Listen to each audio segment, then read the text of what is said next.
வணக்கம் நண்பர்களே. 1980களிலும் 90களிலும் சமகால நண்பர்களாக ஒரு மிகச்சிறந்த ஆளுமைகளாக வளர்ந்தவர்கள்தான் கேப்டன் விஜயகாந்த் அவர்களும் அஷ்டாவதனி டி ராஜேந்தர் அவர்கள். கேப்டன் விஜயகாந்த் அவர்கள் நிறைய படங்கள் நடித்து மிகப்பெரிய நடிகராக ஒவ்வொரு படமாக வளர்ந்துக்கிட்டே இருக்கார்.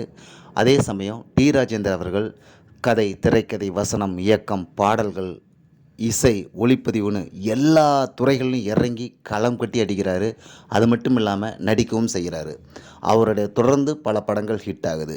இவங்க 2 பேர்த்துக்கு என்னடா தொடர்பு அப்படின்னு பார்த்தீங்கன்னா, 2 பேரும் ஒரு சமகால நண்பர்கள். அது மட்டும் இல்லாமல் விஜயகாந்த் அவர்கள் நடித்த 2 திரைப்படங்களுக்கு இசையமைச்சிருக்காரு டி ராஜேந்தர் அவர்கள்.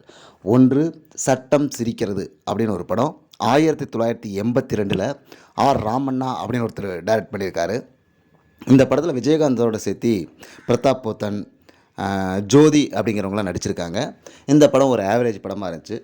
இந்த படத்தின் பாடல்களும் ஒரு ஆவரேஜ் தான் அமைஞ்சுது.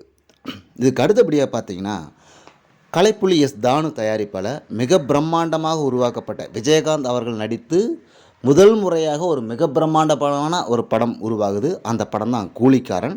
இந்த படம் ஹிந்தியில் காளியா அப்படின்னு 1981 ரிலீஸ் ஆன ஒரு படத்தோட தமிழ் ரீமேக் தான்.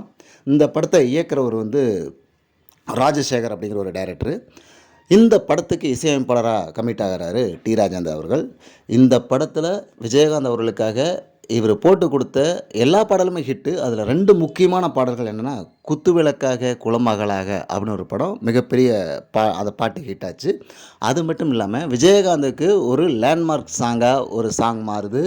அதுதான் ஹீரோ இன்ட்ரடக்ஷன் சாங் மாதிரி ஒரு சாங் வருது. என்னென்னு பார்த்தீங்கன்னா, வெச்ச கூறி தப்பாது, இந்த புலி தோக்காது, எதை கண்டு மஞ்சாது, எதிரிய விடாது அப்படின்னு ஆரம்பிக்கிற அந்த சாங்கு.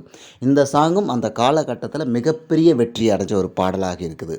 இந்த படத்துக்கு இசையமைச்ச டி ராஜேந்தர் விஜயகாந்துக்கு ஒரு பிரம்மாண்டமான மியூசிக்கை கொடுத்தாருன்னே சொல்லலாம். அப்படி விஜயகாந்துக்கும் டி ராஜேந்தருக்குமான ஒரு அழகிய நட்பு அந்த சமகாலத்தில் வளர்ந்து வந்துச்சுங்கிறது ரொம்ப முக்கியமான விஷயமா இருக்குது. நன்றி நண்பர்களே.